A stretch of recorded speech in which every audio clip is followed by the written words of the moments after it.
Sometimes I have the same experience just eating a fresh corn off the cob when it's really crunchy and sweet. I've just learned how to pay attention to those kinds of things and to really enjoy them and reflect on how available and simple good health can actually be, and how delicious and fun it can be if we take time to appreciate what we have. Season 3 of the Plant Strong podcast explores those Galileo moments where you seek to understand the real truth around your health and dare to see the world through a different lens. This season, we honor those courageous seekers who are paving the way for you and me. So grab your telescope, point it towards your future, and let's get plant strong together. Hello, my Plant Strong pals. My name is Rip Esselstyn, and I want to welcome you to another great week on the Plant Strong podcast. I hope that your summer is off to a grand start. I can tell you that my family and I, we love this time of year. We're outside by the community pool. The kids are starting a swim team, the summer league. We are hitting the trails on the bikes. We are enjoying this new game called pickleball, where you play on a tennis court. It's about half the size of the tennis court, and you use the tennis court net, and you use a ball. It's like a wiffle ball, and these little smaller hard wood rackets, and it is an absolute riot. And I recommend that everybody gets out there and plays some pickleball. And plus, the pickle is a great vegetable. We also love this time of year because everything is slowed down. We like eating our dinners instead of 6 to 7. We're 7:30 to 8:30, even 9. And it is just a joyful time of the year. And that's what this episode is all about, because my guest today epitomizes the word joyful. In fact, it's even the name of her new book. Her name is Sherra Aguirre. She is a vibrant soul who proves to all of us that health and vitality has no age limit. Her new book, Joyful, Delicious Vegan, Life Without Heart Disease, is testament that we can all learn to enjoy good health naturally at any age, and it starts in our kitchens by changing how we eat. Shara shares her story of reversing her heart disease and high blood pressure after she realized, get this, that she was eating over 50% fat every day. So she adopted a simple yet beautiful whole foods plant-based diet, and you guys know how life unfolds after you truly commit and embrace to a whole food plant-strong diet. Simple is the key word here, and you'll be inspired and touched by her mindful approach to life that includes a daily yoga and meditation practice as well that I'm very curious about. Shara is aspirational to me because of her approach to life, that we should all reflect on how available and simple good health can actually be, and how delicious and fun it can be if we take time to appreciate everything that we have. And I have a guest today who is actually just right up the road from me. You know, I'm here in Austin, Texas, and Sherra Aguirre is in Houston, Texas, and she is a kindred plant strong spirit. I am super pleased to have her on the Plant Strong podcast. I love that you like throwing around the term plant strong just like I do. It's in your vocabulary. But I have you on the podcast today because you have birthed another child recently, haven't you? Yes, and today is the official birthday. Wow. Today is my release day. Yes. So for all of you that are out there, Shara wrote this really incredible book called Joyful, Delicious Vegan, Life Without Heart Disease. Everybody wants life without heart disease. So I'd love I'd love to talk about the book, your journey, your struggles, and how you got to where you are today, where you decided to spend some time and put pen to paper and write this spectacular book. So in a prior life, you led a business for close to 35 years, Yeah. which you sold in 2016. Can you tell me about that business and what that was about? Oh, sure, sure. Um, it was a maintenance business, and we provided facility maintenance services for mainly corporations. We did a lot of work in the oil field. I mean, I'm in Houston, so the oil industry is real strong. So we provided landscaping, custodial services, minor mechanical maintenance to a lot of refineries. We also did some universities. We were in about 7 or 8 states, and had about, at our height, about 1,200 employees. So it was a service business. We were able to win some recognition for like service excellence, community involvement, um, so innovation, so Yeah. those kinds of things. So I was really pleased with having had the opportunity to run that business with all my employees. And actually, I started paying more attention to not only my health, but the health of my workforce at that time. Wow. So you were in that maintenance business for 35 years. I was. Wow. And so were you the like CEO and president? What was yes? Yes, I founded the business, Yeah. and so I ran it for those 35 years. I had a great management team, so I certainly relied on them for all the stuff I didn't know, which was plenty. And I focused on the things that, I was better at, Yeah. and they handled the rest of it. But I had an incredible team. Wow. Wow. So you decided to get out in 2016, sold the business. Good for you. Wow. That's 35 years. That's half a lifetime for many people. It's a long time. Long time, long time. And so that being said, it sounds like you said you wanted to do your best to introduce a lot of your workforce to kind of eating and living healthier. When did your journey to eating healthier and living healthier begin? And what was your aha moment there? Well, it actually started with my, childhood, growing up in a family that had a lot of heart disease, hypertension, stroke, aneurysm on both sides. So I grew up watching my parents take blood pressure medications for as long as I could remember. And I just remember as a kid and then growing up, all of these incidents that happened to people and all these illnesses and tragedies that happened around heart disease. My grandmother had a stroke at about my age. I'm 72, and that's about the time that she had her stroke. And she ended up partially paralyzed. She regained some functionality, but not all. And her husband, my grandfather, again on my mom's side, died of a massive heart attack in his 50s, mid 50s. And then on my dad's side, I had an uncle that had 5 heart attacks, the last of which took his life, Mm. while he also battled cancer.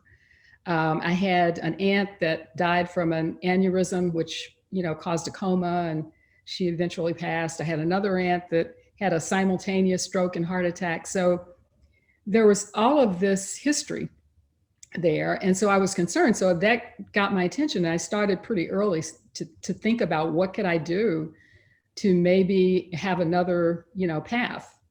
And when it started to hit my generation, that's when I really got serious because cousins younger than myself, and I'll give you 2 examples. I had one cousin who came home from work with a splitting headache, went to bed and never woke up. Mm. And it's thought that he had an aneurysm. He thought his blood pressure was under control. He was on medication, but we don't really know what the causal factor was, but it was shocking. and he was in his 40s. And then I had another cousin in his 40s, also younger than myself at the time, who was on his way to a vacation, a ski vacation with his wife, who worked for an airline company. And they were at Hobby Airport here in Houston. Yeah. He got caught in security, told her to go ahead. He'd meet her at the gate. She waited. He didn't show up. She started backtracking back to security, saw a small crowd gathering in the concourse. And when she made her way to the front of it, there lay my cousin, her husband. And it was his first heart attack and was fatal. He was also active and thought his blood pressure was under control, had been on medications. But so these things were really shocking. And so when it got to my generation, I really started to pay attention. Yeah, no kidding. And I think the sad thing is that the way you just described that, and all of the different chronic Western disease that's on both your mother's and your father's side of the family, right? Right. Just littered with it. Unfortunately, it's not unusual. Right. Most people have similar chronic Western disease running throughout their family lines. And as you talk about in the book, right? I mean, this is highly, highly preventable. Who did you, Shara, who did you write this book to and for? I actually dedicated the book to my mom. As I mentioned, she had been on medications her whole life, and she actually passed away after a 12-year battle with Alzheimer's, which we now also know is food related. Yeah. So I dedicated it to her, but I'm actually writing it for, I think, the future generations. I have this vision of kind of rewriting family histories through changing our food traditions, because, as you know, um, basically our genetic factors for heart disease and other chronic diseases are secondary to lifestyle and food. Yeah. And so if we can focus on the lifestyle and food, not taking away anything, because obviously we'll take away the dairy and the meat, but not taking away the flavors and, the joy of eating. That's why my book, I wanted to lead with that joyful element. Yeah. Because when you're talking about heart disease, that's not something that you typically associate with, joy. But I think learning to live in a way that we don't have to have that is the joyful aspect of this. And it's as close as our kitchens. Yeah. Yeah. Well, in the book, and I know Baxter, Dr. Baxter Montgomery also gave you a really nice endorsement as well, a cardiologist from Houston, but basically how, African-American women are on the front lines of a national healthcare crisis right now. Yes. Really, in a kind of proportionally higher rate than most Americans. And so I think what if I remember reading in the book, you mentioned how, we basically need to challenge the current status quo and reimagine what our food traditions look like, which to me is spot on. Exactly right. Yes, I'm very passionate about that, and that's the journey I've been on. And the statistics that you mentioned were really compelling to me, and are still compelling. Almost half of all Americans, as you know, have some form of heart disease. For Black women, it's about 48%. But the compounding factor that makes that picture more dire is that we're probably 60% or so more likely to have high blood pressure, and we're about twice as likely to die from, the effects of heart disease, and we die at an earlier age. And Yeah. we have a similar pattern for diabetes. Yeah. So it is an epidemic for the whole country. And, people and communities of color, we're often at the worst end of those statistics. Yep. And what's at the root of that? Why do you think that is? Well, there are many reasons, Rip. As obviously we talked about the food, but food is related to resources. It's related to your ability to live in a place where you have access to good food, to fresh food. Uh, in many urban communities, we have what are known as food deserts, where, and I live right next to a food desert right here in Houston, where for probably a radius of 4 or 5 miles in a densely populated, area, you don't find many grocery stores that have a lot of fresh produce. Yeah. And when you find it, it's not that appealing and it's high priced. So ability to be able to get to good food and to have the knowledge to know how important it is. Now, what we do have a lot of access to is fast food. I mean, there's one of those on, as a McDonald's or, not to point to anybody because they're all here, but they're everywhere. And you have a lot of convenience stores with mostly, processed packaged food on the shelves. A lot of people just stop in and, get that. So that's readily available. So these are problems. And then the educational part of it is something I want to address, where people understand how important it is to feed our health and not our illness. Yeah. I think I've heard some, I mean, you're well aware, as is most of the country right now, that we are being swept up right now. I mean, this is really like a plant-based era that we're in right now. It's truly phenomenal how far the movement has come since my father started his research, at the Cleveland Clinic in 1984, and was called a quack, right? By fellow doctors and cardiologists, thinking, oh my God, there's no connection between food and heart disease. You got to be kidding me, right? Right. But now everywhere you turn, it's like plant-based for the health, plant-based for sustainability, plant-based for the environment, plant-based, for compassion, plant-based, right? I mean, it's like, right. So hopefully it starts to rule supreme. But I've heard that one of the fastest growing segments are African Americans, which, is like fantastic. Game on, right? Yes, it is. I'm so, pleased to have seen those statistics. There was one study that said basically Black Americans are about, what is it?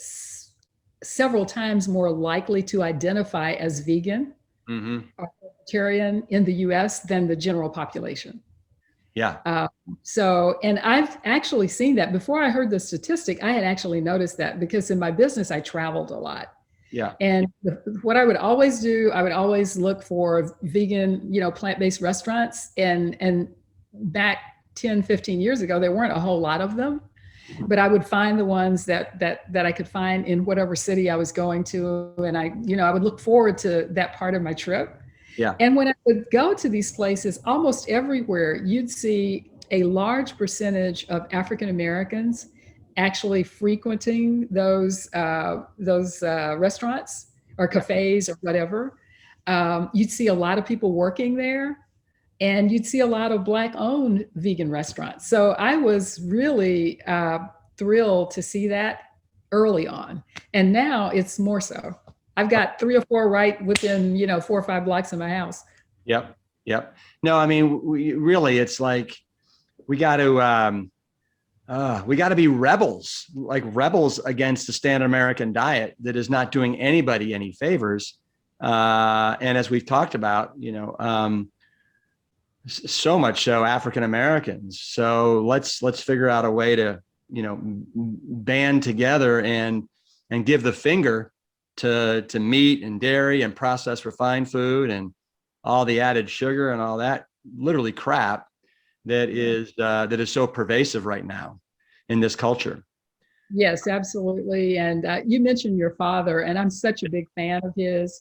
I learned about him through Dr. Montgomery, actually. Oh yeah.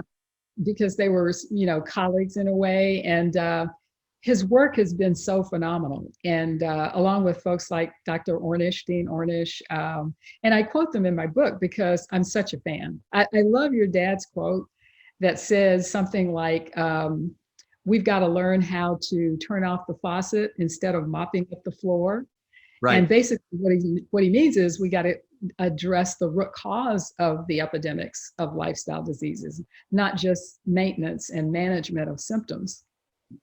Exactly. It's exactly right. I mean, everything that we're doing right now, I should say most physicians are doing, they're not turning off the faucet. Instead, they're just treating the symptoms with pills and procedures and angioplasties and open heart surgery and statin medications, which is not turning off the faucet, not in any way, shape, or form. So let's talk about you. So you had a powerful experience, I think it was about 11, 12 years ago, that really kind of altered your trajectory.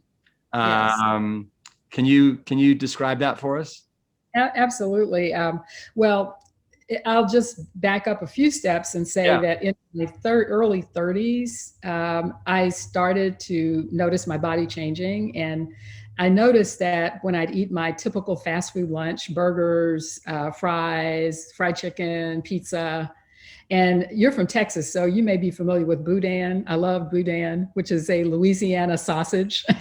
But I noticed after that lunch, that type of lunch, I would have absolutely zero energy. My energy would flatline about mid-afternoon, and I just had to drag myself.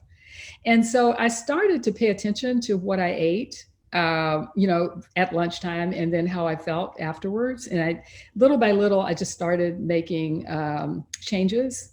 The first thing I cut out was Shipley donuts. Okay. And then shortly thereafter, it was the fried chicken. And so over the next 20 years, I started to eat a primarily vegetarian diet. I say primarily because I still ate dairy, eggs, fish. Um, and then in my 50s, my blood pressure started to creep up. And I'm thinking, wait a minute, this is not supposed to happen to me. I've been eating pretty good, better than most people that I know. I'm active, why is this happening? But it did.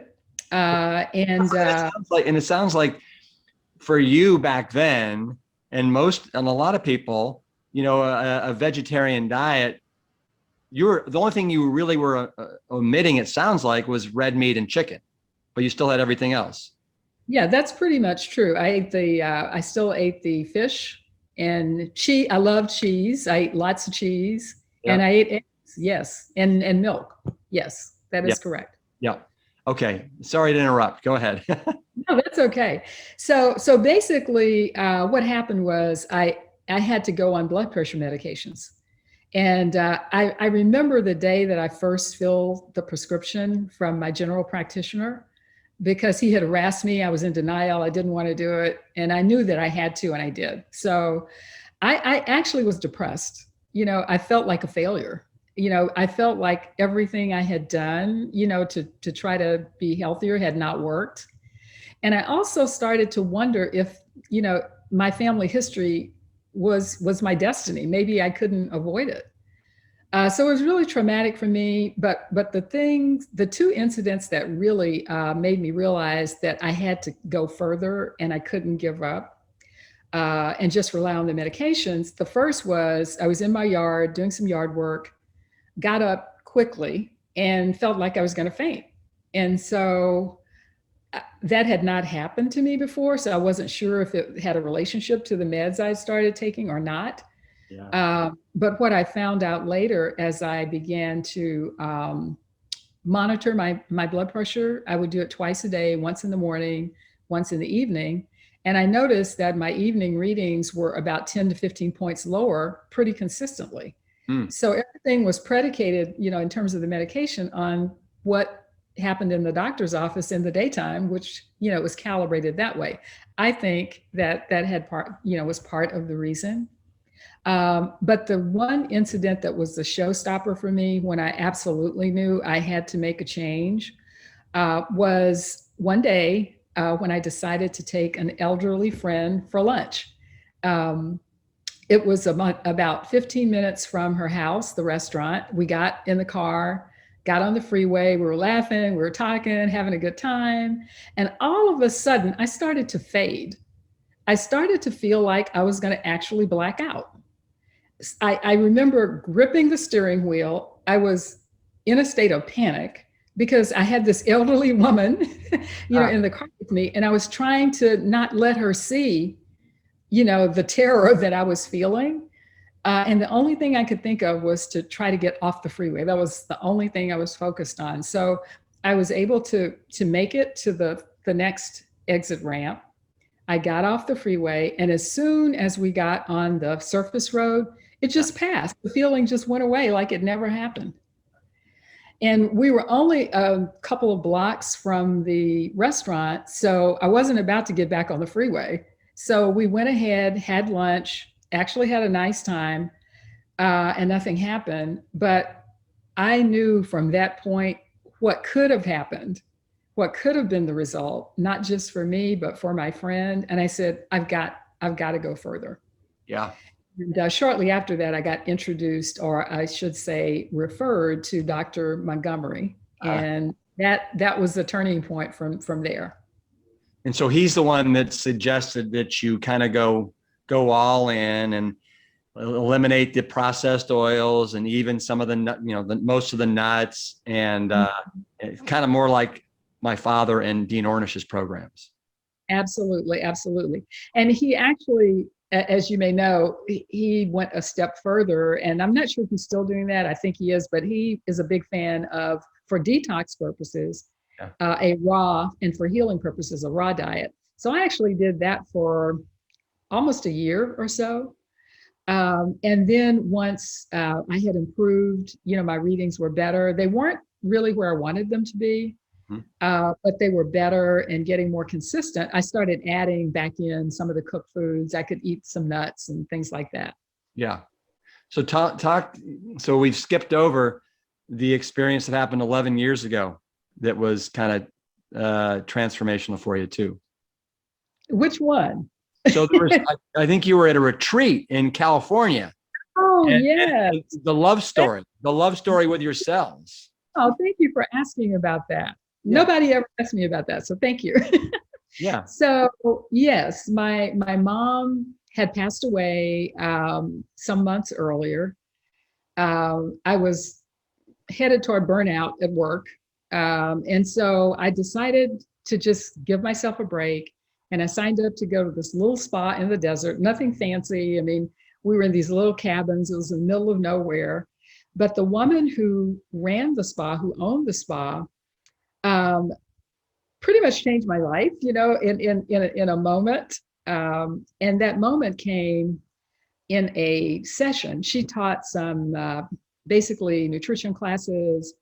She taught yoga. She was like 60 something, which seemed, fairly old to me then for all the energy that she had, but she was like so exuberant. Yeah. But she said to us in one of the classes, she had us sit quietly, and she said, I want you to picture something. I want you to picture the trillions of cells that make up your body. And I want you to reflect on the fact that no matter what you do, whether it's helpful to them or whether it's harmful, they do their very best to keep you well. Yeah. They work tirelessly 24/7. They've been doing this since your conception, and they will do it throughout your life. And she said, this is the definition of unconditional love. Mm-hmm. And it struck me because, first of all, I wasn't ever really thinking about, my cells, period, what was happening. Um, but that night when I went back to my little cabin, I just cried. I mean, I just boohooed for maybe, I don't know how long it was. It seemed like a long time. Probably was only 15, 20 minutes. But Yeah. uh, I could not, that image, I could not get that image out of my mind of, all of this energy going into my well-being, and I'm just oblivious to it. And I'm doing a lot of things to make it harder for my body to work for me. So again, I think that we make changes when we have a compelling reason to do so. And then when you have a compelling reason, and then you start to see the power of food, it is that's the joyful part, because there's a solution to these issues that we face, and it's very simple and it's accessible. We'll return to our interview in a sec, but first I have a few updates that I want to share with you. I know that I've been talking a lot about the upcoming food launch. It seems like for probably 6 to 7 weeks now, and I can officially say that the last truck has been loaded and we are just about ready to open our digital doors to unveil our brand new foods next week. That's right, next week. To celebrate, and because food is so central to our community, it's what bonds us together, we are excited to announce a new podcast series, Plant Strong Snackables. This mini pod will dish on all things food, and my co-host will be Jessica Haggerty. She is the VP of Product Innovation here at Plant Strong, and we'll share what we're eating, what we're excited about, and the trends that are worth watching. I hope you'll tune into this new show. It's going to launch June 15th. Also launching June 15th is our summer session of the Rescue 10X Mindset Mastery Program. So when I wrote the Engine 2 Diet and the Engine 2 Diet 7-Day Rescue, it was from my viewpoint as a firefighter, as a first responder. And I felt an obligation to share the news about plant-based nutrition to allow people to rescue themselves from the chronic disease death traps that come from eating the standard American diet. And once you know this information, you become the fire lieutenant of your life, and you now hold the fire hose to rescue yourself, one meal and one forkful at a time. Over the years, though, I have discovered that for many people, it takes more than just knowing the truth and reading the information to be able to apply the principles and to put it to work. Life, as we have learned this past year, is full of unexpected obstacles that seem to get in the way of our success. And that's why we created the Rescue 10X Mindset Mastery Program, to help people rescue their health. It's a 10-week intensive course that takes the pillars of Plant Strong Living, as I wrote them in all of my books, and our coaches bundle them with the mindset tools and a tried and tested habit building system to help you finally make the lifestyle stick. It's a full menu of tools that you can customize to fit your lifestyle. How to avoid cravings, how to start and sustain an exercise routine, how to keep your motivation front and center, and how to stop the stopping and starting that is so prevalent. We only offer this program a few times a year. Our next session kicks off June 15th with the first of 10 live group coaching sessions. For details, visit rescue10x.com or send us an email at hello@plantstrong.com. Finally, if an in-person retreat is something that you've always wanted to do, I want to invite you to join me and my family this September in Black Mountain, North Carolina. This retreat is filling up fast, and it's the only remaining retreat for 2021. Come test drive the lifestyle, hear world-class lectures, eat insane plant-strong food, and enhance your life in every possible way. For details, visit plantstrong.com. Now, let's get back to Sherra Aguirre. Well, you know, everything you just said is so true. It's amazing how, right, since we come out of the, since we're birthed, our trillions and trillions and trillions, I think we have right around 40 trillion cells that make us up. But you're right, they want us to be healthy. That's what they're striving for. And most of us do everything we can to basically bash them and try and abuse them and not take care of them. And so I think what you've described here as well is, you had the high blood pressure that was affecting you in a myriad of ways, probably had the beginnings of heart disease. And when you were able to turn the ship around, but it's amazing when you put the right food in your mouth and you start treating these cells properly, how quickly you can right the ship, right?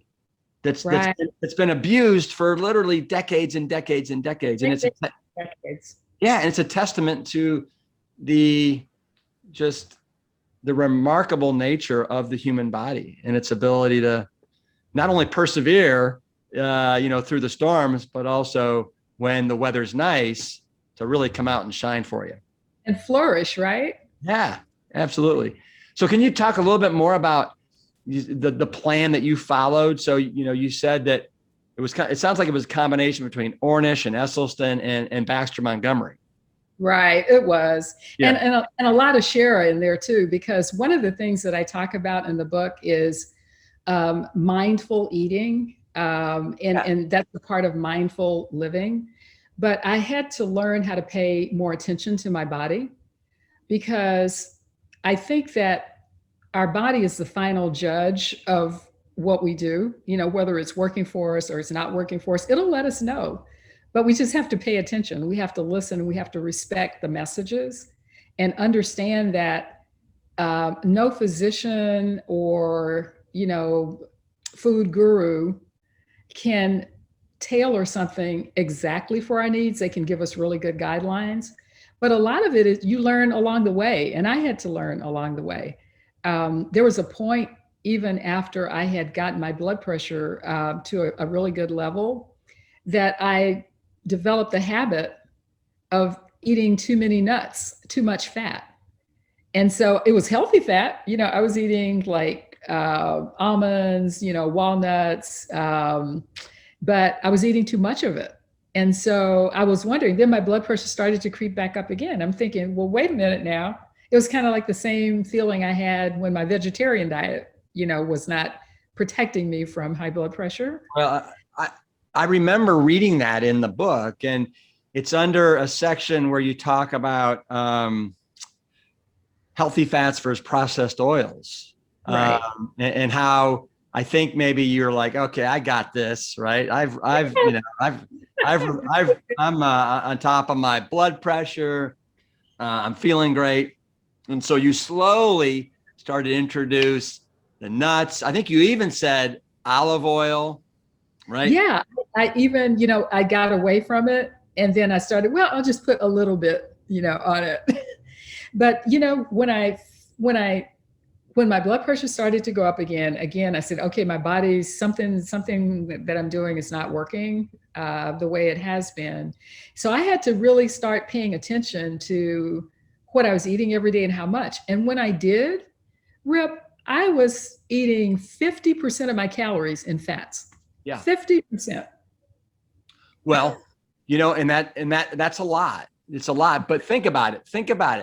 Because when you're eating predominantly a whole food plant-based diet, and you're consuming, do you know how many handfuls of nuts you were consuming? Maybe 3 or 4 a day, 5?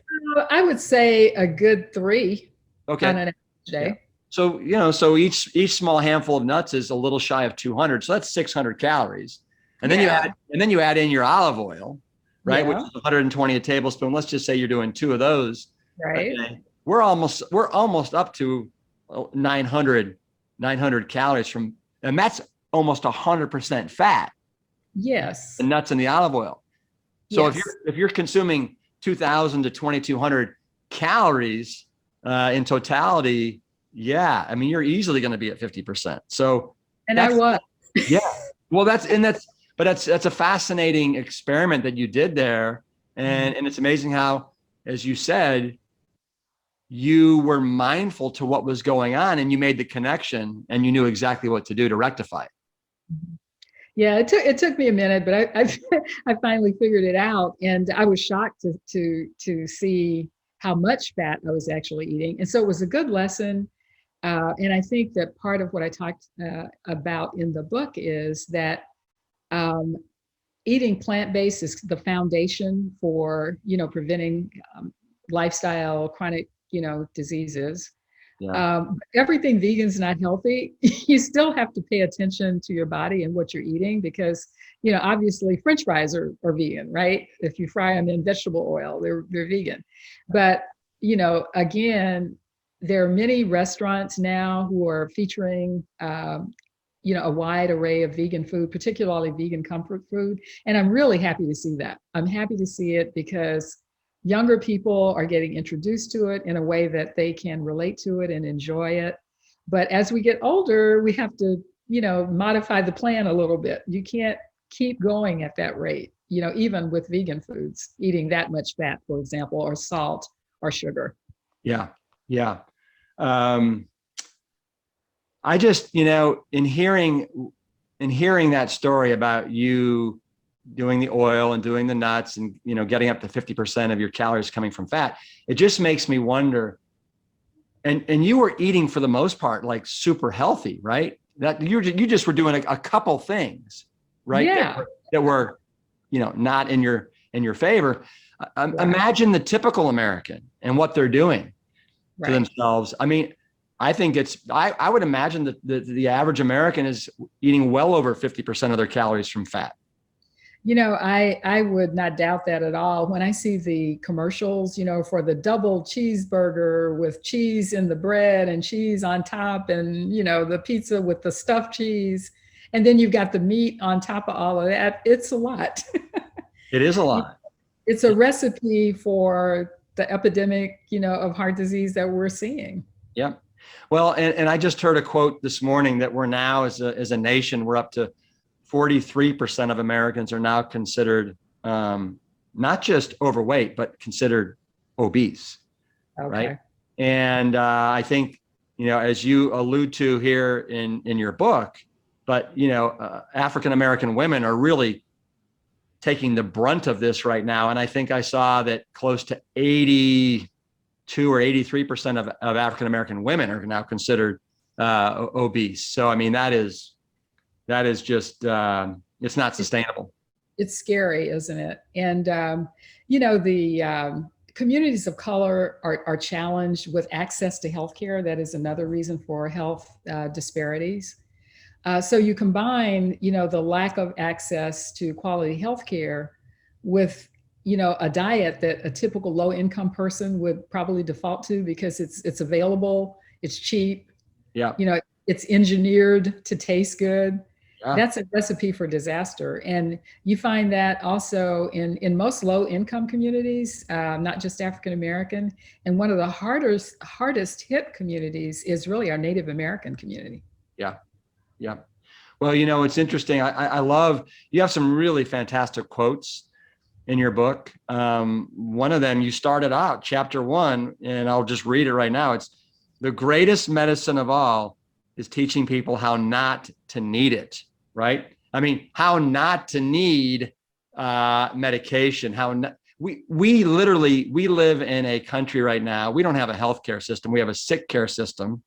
Mm-hmm. And we got to teach people the principles that are in your book so that they can avoid the doctor's office and medications and hospitals.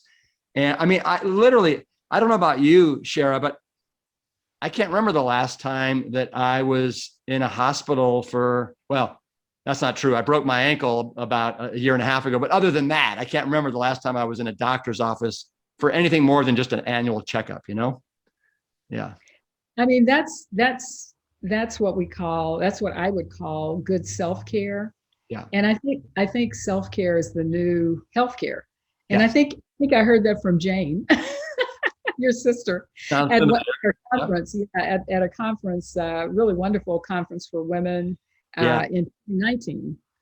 But that phrase struck me because I think that's so true. And I think the pandemic has made it more obvious because we now see the frailties of our healthcare system. So I think it's incumbent upon us to do everything we can to, to stay healthy on our own. And yes, we still want good health care, but we want health care, not sick care. Yeah. No, you absolutely just hit on it when you said the the COVID-19 pandemic has absolutely exposed, I think, down to the core, Mhm. um, the fragile state of our healthcare system, and even more than that, the fragile state of how we as a culture have gotten it wrong Mhm. when it comes to healthcare, and we need to embrace self-care and whole plant-based goodness. It's really so what's so crazy is the answer is so simple. It's so simple. So simple. But you know what the problem is, right? It, Tell me. it's well, it's time, but it's also money. Our food system is probably the biggest piece of our economy. Yeah. There's so much money on the status quo, with the subsidies to the meat and dairy industry for the Food and Drug Administration's kind of slow ability to change kind of even the basic food information that goes out. So they're very slow to criticize anything that will shake up the economic order of the food industry. Yeah. So that is part of the problem too. It's and then you look at the pharmaceutical industry, similar problem. It's hard to get people to focus on, telling the physicians that distribute their products to just tell them to go eat food. That's not a good business model for them. So I think there's going to have to be some public, in the public arena, advocacy for changes that are really would address kind of some systemic problems with just our whole food economy. Yeah. No, that was very well said, Shara. And you're right. It's very systemic. It runs very deep. And we need to shake it up in a big way. But it is a big ocean liner that is just cutting through the water right now, and needs to be righted. Um, can you talk for a sec? Because I love the way in your book you talk about not only eating food mindfully, but also your appreciation of simple whole plant-based foods and how wondrous they truly are.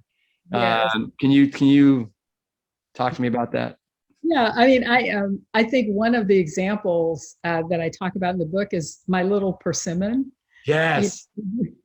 I grew up in East Texas, and they grew wild, and there was a patch of persimmon trees between my house and my grandmother's house, and I would walk down there and I'd pass them.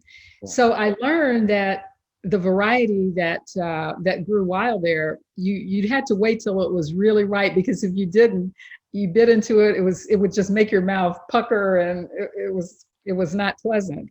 So I bought this one at a grocery store, and I didn't realize it was a different variety. So I was waiting for it to soften to get to that perfect, place where I could eat it. But it was so pretty sitting, I have this little basket. I keep, fresh fruit on my counter. And every day I'd look at it. It was so pretty, and I touch it. It was still too firm.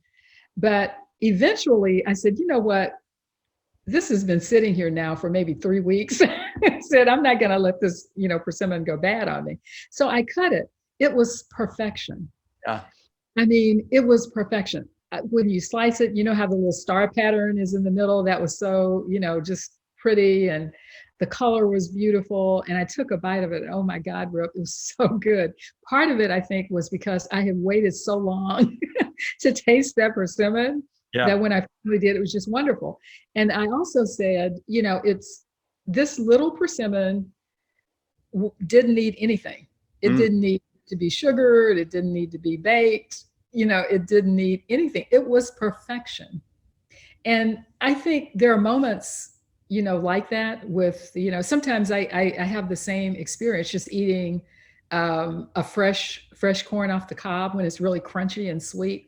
I've just learned how to pay attention to those kinds of things and to really enjoy them and reflect on how available and simple good health can actually be, and how delicious and fun it can be if we take time to appreciate, what we have. Yeah. No, I couldn't agree with you more. I too have come to appreciate like the nuanced sophistication of something as simple as a cara orange, or a champagne mango that I cut in half and I peel it and I eat it. And I'm like, there's nothing in the world that can compare to this. I mean, I'm just right now, I am immersed in this experience and love it more than anything else. You mentioned in the book, and I couldn't agree with you more, like a great salad with all these different greens and arugula and the bitterness, and right on how they just all meld together, and pretty wonderful. You have a quote too that I want to just read, because I love your attitude about being vegan and eating mindfully and eating healthfully. And you say, this is not about being a purist. It's about having the healthiest, most enjoyable food possible in whatever situation we find ourselves. And that's exactly how I look at it too. It's like this adventure, right? So if I'm traveling, I figure out a way to game the system and make it work. And you actually have a whole little section in your book on gaming restaurant menus. Right, So right. what's your system? Can you share that with us? Yeah, it's simple, but it was fun to discover. Yeah. So again, in my business life, I often had business lunches. So I would have to take people to lunch that did not eat the way I did. And I wanted them to enjoy themselves. So I had to base the choice of the restaurant on what they would want. But I also had to figure out how I could, have a nice meal. So I went to this chain, salt, I guess I shouldn't mention brands, but a steakhouse, Yeah. not a high-end steakhouse, but a nice steakhouse. And so what I've learned to do is I scan the menu for ingredients. So I look at the salads, I look at what they call the sides, which are for me the mains, Yeah. and in the steakhouse, every salad had either chicken or fish or beef or shrimp on it or in it or somewhere involved. So what I do, and what I did in that case, when the waiter came over, there's a way you have to do this, because waiters aren't used to people like reinventing the menu. They just want you to take number one or number two. Yeah. So I always let my guests go first, because they're going to be easy. And then what I did was I said, I see the spinach salad. I really would like the spinach salad, but can you upsize it? Can you supersize it for me? Because that's going to be really my entree. Yeah. And I see you have some avocados in this other salad. Could you add those? And I see there's some nuts over here. And at that time, I still eat nuts, but Yeah. so I had them put some, I think there were pecans. Yeah. And I said, you know what? Pico de gallo. We live in Texas. We know what pico de gallo is. It's a Mexican kind of salsa or dish that's used for dipping. But I said, I'd like some of that on my salad, because basically it's tomatoes, it's onion, it's some jalapeno pepper. Yeah. So I said, I'd love that. And so basically, when I got my salad, my business friend says, wow, that looks pretty good. Because it's so colorful. Plant-based, whole, fresh foods are just so beautiful, with all the colors. And so, but when I finished that meal, I was so satisfied, because I had the protein I needed, I had nuts, it had avocado, it had flavor, it had everything I could have asked for.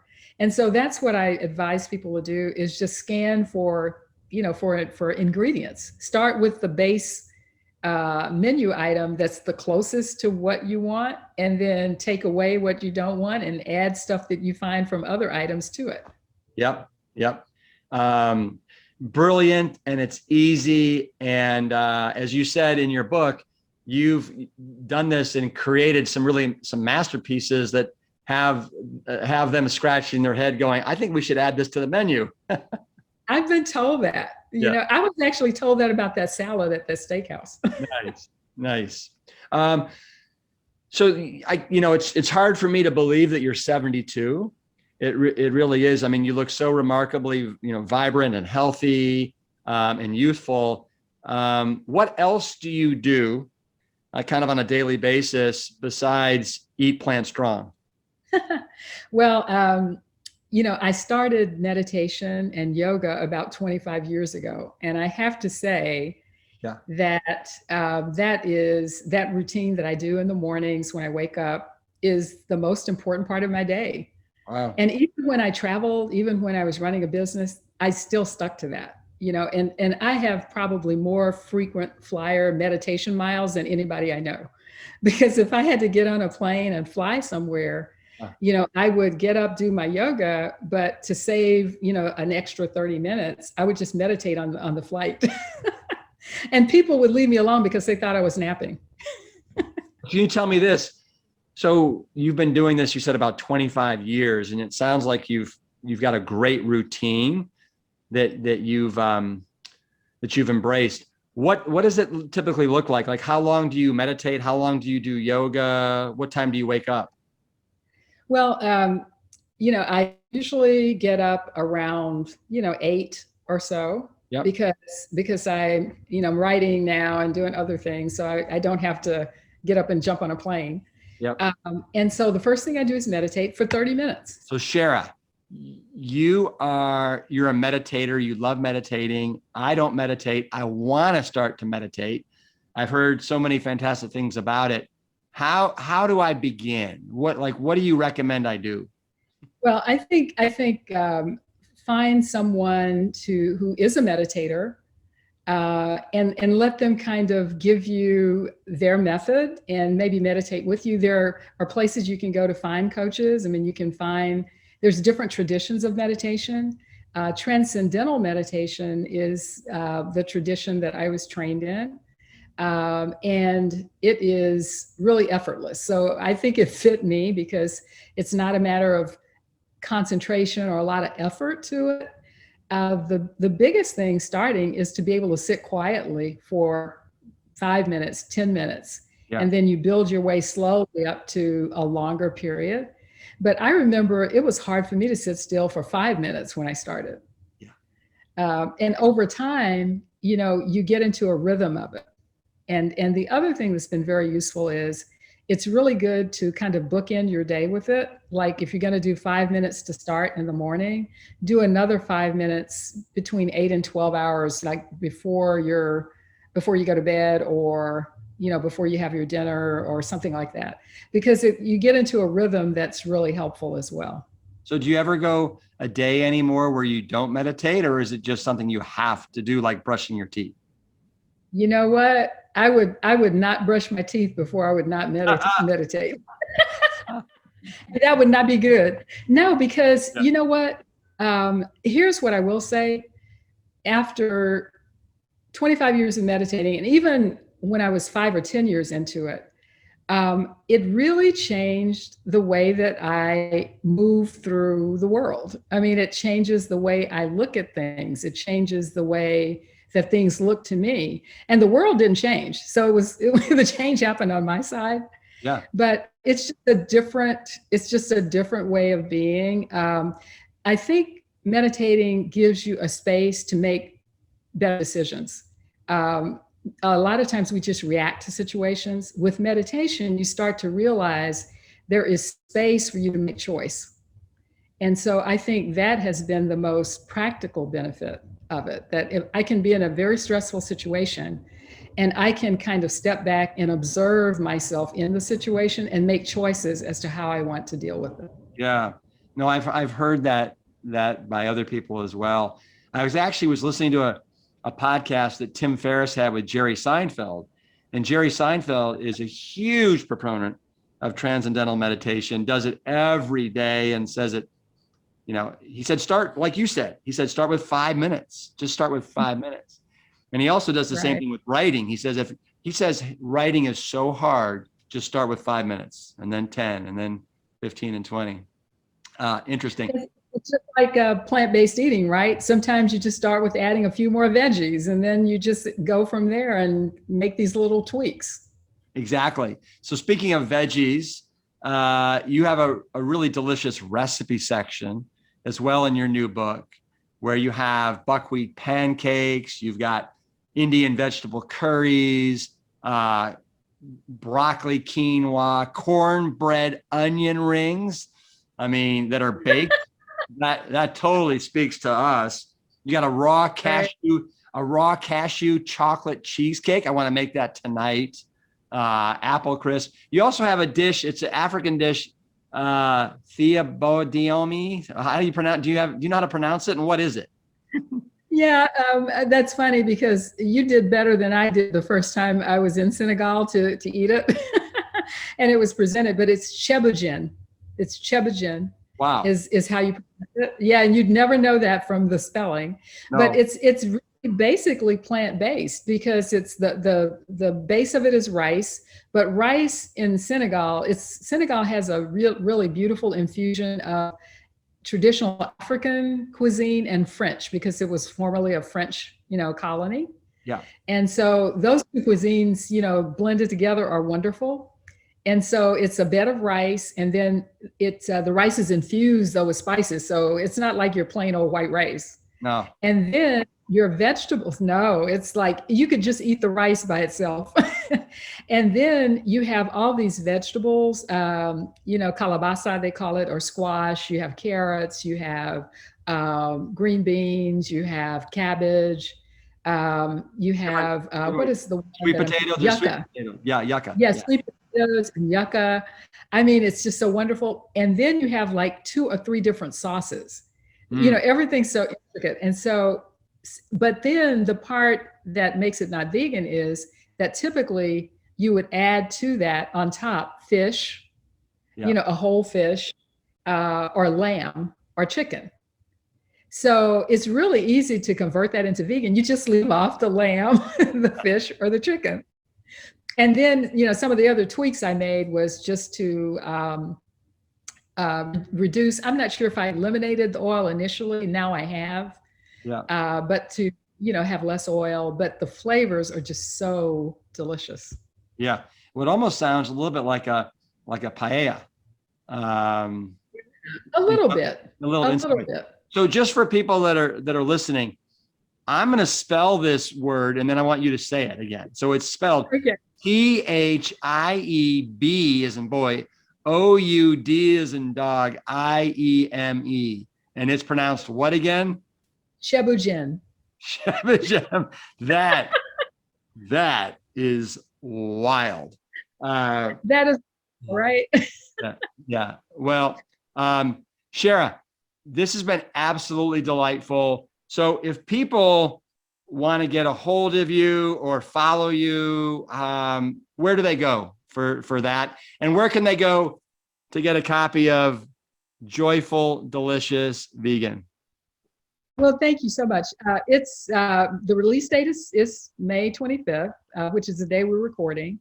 Yeah. But it's available pretty much wherever books are sold. So online at Amazon, Barnes and Noble, most bookstores. I like to promote indie bookstores because I think they're a really important part of the landscape when it comes to books and reading. But you can do all of that online. My website, sherraaguirre.com, has links to all of those that you can go to purchase, or you can go directly to whichever bookseller's link that you'd like to get the book. Well, Shara, this has been delightful. You really are joyful, such a breath of fresh air. And thank you for getting this book out into the universe, and for your commitment and dedication to helping others. Well, thank you so much. It's been such a pleasure. And I'm a big fan of, again, your whole family. And I haven't met you, but having met your father was an honor, and having attended the conference was wonderful. And the work that you guys are doing, I can't tell you how much of an impact it makes. So thank you. Yeah, thank you. So, hey, will you hit me with a fist bump? Plant strong, Shara. You got it. You got it. Keep it plant strong. Thank you so much. This was fun. Yes, it was. Thank you so much, Shara, for being such a glowing example of the far-reaching effects of a plant-strong way of life. When you live the mantra, self-care is the new healthcare, it can and will reverse your own lifestyle disease. But by changing yourself from the inside out, it can also have a lasting effect on your families and the communities in which you serve. Now that, my friends, is powerful and so simple. I want to share with you an interesting side note. In her book, Sherra acknowledges the support of her two daughters, Tembi and Attica Locke, both of whom are award-winning novelists themselves, New York Times bestsellers, as well as actors and advocates. Tembi is the author of the book From Scratch, a memoir of love, Sicily, and finding home, which was selected as one of Reese Witherspoon's book club picks. And Attica is the author of multiple books, including her latest, Heaven, My Home. And both of their books have been picked up by Netflix to be made into films. That's pretty darn cool. So the apple of talent and passion definitely didn't fall far from the tree. Congratulations to all of you, and thank you, Shara. Thank you for inspiring all of us to rewrite our family histories with lessons and stories from your book, Joyful, Delicious Vegan. Thank you for listening to the Plant Strong podcast. You can support the show by taking a quick minute to follow us wherever you listen to your favorite podcasts. Leaving us a positive review and sharing the show with your network is another great way to help us reach as many people as possible with the exciting news about plants. Thank you in advance for your support. It means everything. Have you had your own Galileo moment that you'd like to share? What happened when you stepped into the arena and shed the beliefs that you thought to be true? I'd love to hear about it. Visit plantstrongpodcast.com to submit your story and to learn more about today's guests and sponsors. The Plant Strong podcast team includes Carrie Barrett, Lori Kordowich, Amy Mackey, Patrick Gavin, and Wade Clark. This season is dedicated to all of those courageous truth seekers who weren't afraid to look through the lens with clear vision and hold firm to a higher truth. Most notably, my parents, Dr. Caldwell B. Esselstyn Jr. and Ann Cryle Esselstyn. Thanks for listening.